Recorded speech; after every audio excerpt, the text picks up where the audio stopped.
Você já ouviu falar na saga do metabolismo? Pois é, uma jornada pelo bio-universo, e eu resolvi fazer uma história porque eu tenho muita dificuldade de entender Bioquímica 2. E se você também passa pela mesma dificuldade, eu quero convidar você a imaginar comigo uma viagem a um mundo diferente desse. Certeza que você vai gostar da minha história, e o nome dela é Introdução ao Metabolismo. No ano de 2045, a humanidade havia dominado a tecnologia molecular e o nosso corpo tornou o campo de batalha final. A ciência do corpo humano, agora é chamada de Bioquímica 2, é a matéria mais crítica da academia.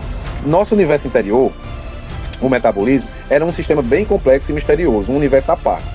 A perspectiva geral, esse é o meu capítulo 1. O cerne de tudo era a bioenergética, um campo de estudo que explorava as mudanças de energia nas reações bioquímicas. Nossa nave-mãe biológica, essencialmente isotérmica, usava apenas energia química para realizar todas as funções vitais. Ou seja, o maior desafio era como cada nave individual ou animal obtinha combustível ideal dos alimentos. Era a base para entender a vida, a nutrição e o metabolismo normal. A nave humana é projetada para se adaptar, mas as falhas podem ser fatais.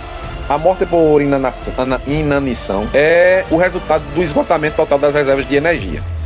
E certas formas de desnutrição, como o marasmo, são como bugs de energia que causam o colapso do sistema. As hormonas tireoideias eram como os reguladores de energia mexem na nossa nave, controla a taxa de liberação de energia ou índice de metabólico.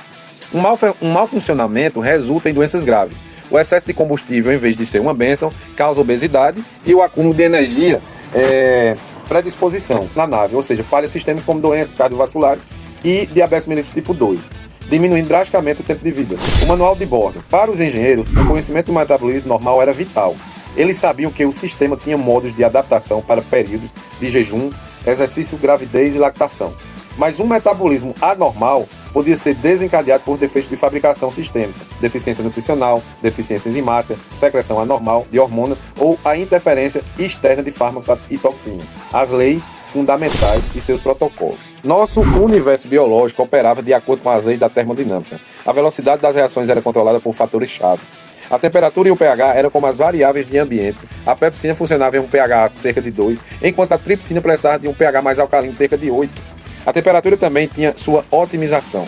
A hemoglobina, a transportadora de oxigênio da nave, era influenciada por 3 fatores: a pressão parcial de oxigênio, o pH, o efeito Bohr, e a temperatura. Todos eles afetando a sua capacidade de transformar o gás vital, a fábrica da vida. O metabolismo era o conjunto de todas as reações. A fábrica da vida, ou a célula, usava diferentes rotas para processar energia. Catabolismo, a rota de degradação que gerava energia a partir de moléculas grandes. E anabolismo, a rota de síntese que usava energia para construir moléculas maiores. Anfibolismo, a rota que ligava as duas atuando como uma encruzilhada crucial para o armazenamento de energia. A proporção de cada rota determinava o estado da nave. Anabolismo maior que catabolismo, crescimento e aumento de massa. Já catabolismo maior que anabolismo, diminuição de massa. Anabolismo igual a catabolismo é equilíbrio dinâmico.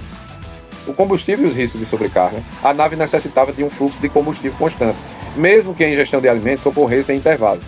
A maioria dos tripulantes consumia sua dose diária em 2 ou 3 refeições, exigindo um sistema de armazenamento para carboidratos e lipídios. As moléculas vitais que transportavam energia e os grupos funcionais eram o NAD e o FAD e a coenzima A, mas o sistema era vulnerável ao desequilíbrio. A ingestão maior que o gasto. O excesso era armazenado como triacilglicerol no tecido adiposo, levando à obesidade e a todos os seus perigos. E a ingestão menor que o gasto, as reservas de gordura e carboidratos se esgotavam, o sistema usava aminoácidos das próprias proteínas para gerar energia, levando emaciação e, por fim, a morte. Os guardiões do sistema enzimático regulador, o controle fino do sistema era alcançado por enzimas reguladoras, que controlavam a taxa de reação-chave. As concentrações de substâncias atuavam como sinais, controlando a taxa geral de uma rota metabólica, um verdadeiro sistema de retroalimentação biológica. Uma tríade de especialistas trabalhava em conjunto. O médico, o detetive de bordo, ele iniciaria o processo com anamnese e o histórico clínico, criaria uma hipótese presumida e faria a solicitação da análise. Já o técnico de laboratório, o coletor de dados, sua tarefa era identificar o paciente, os frascos e a coletar as amostras com precisão. O bioquímico, o analista principal, ele validava a amostra, processava as análises clínicas e validava e emitia os resultados. O laboratório como olho do capitão. As análises de laboratório se tornaram a primeira ferramenta de diagnóstico, uma visão geral do estado de saúde do paciente. O médico precisava entender a lógica do laboratório, sabendo o significado de cada teste. O laboratório também podia iniciar diagnósticos parciais em populações de risco, solicitando depois a confirmação diagnóstica do médico.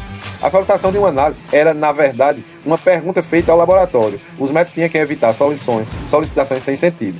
Um resultado anormal nem sempre significava doenças. Um resultado normal não garantiria a ausência dela. Os resultados eram expressos em concentrações que podiam variar, se a quantidade da substância ou o volume de água fosse modificado. O início do processo.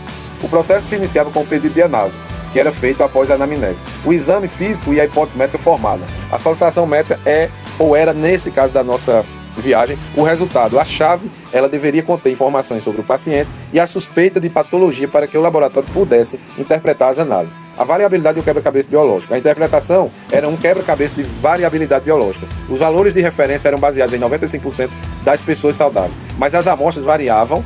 Em algumas análises seguiam padrões não aleatórios. Por exemplo, o cortisol tinha um ritmo circadiano, que é o mesmo que o ciclo natural de 24 horas no nosso corpo. E as hormonas, na ovulação variavam com o ciclo menstrual. A função dos rins diminuía com a idade, a creatina e a ureia aumentavam fisiologicamente. Os fatores biológicos de sexo, idade, dieta, hora, estresse, postura, histórico clínico, gravidez, ciclo menstrual e ingestão de fármacos influenciavam nos resultados. O processo da análise se tornou uma jornada de 3 estágios. Rastreamento inicial, que é a triagem, o uso de um teste simples em uma população saudável para identificar os indivíduos com patologia, mesmo que assintomáticos. Era o nosso sistema de alarme precoce. Confirmação da hipótese e diagnóstico diferencial. Os profissionais usavam todas as ferramentas à sua disposição para estimar a probabilidade de uma doença. E o monitoramento constante do sistema biológico do paciente em resposta ao tratamento aplicado, garantindo que o plano estivesse no caminho certo. O objetivo final era usar as determinações bioquímicas para o monitoramento, rastreamento e o prognóstico. Nesse futuro, a medicina personalizada é a lei, reconhecendo que cada pessoa e sua doença são únicas e o tratamento deve ser adaptado a cada indivíduo.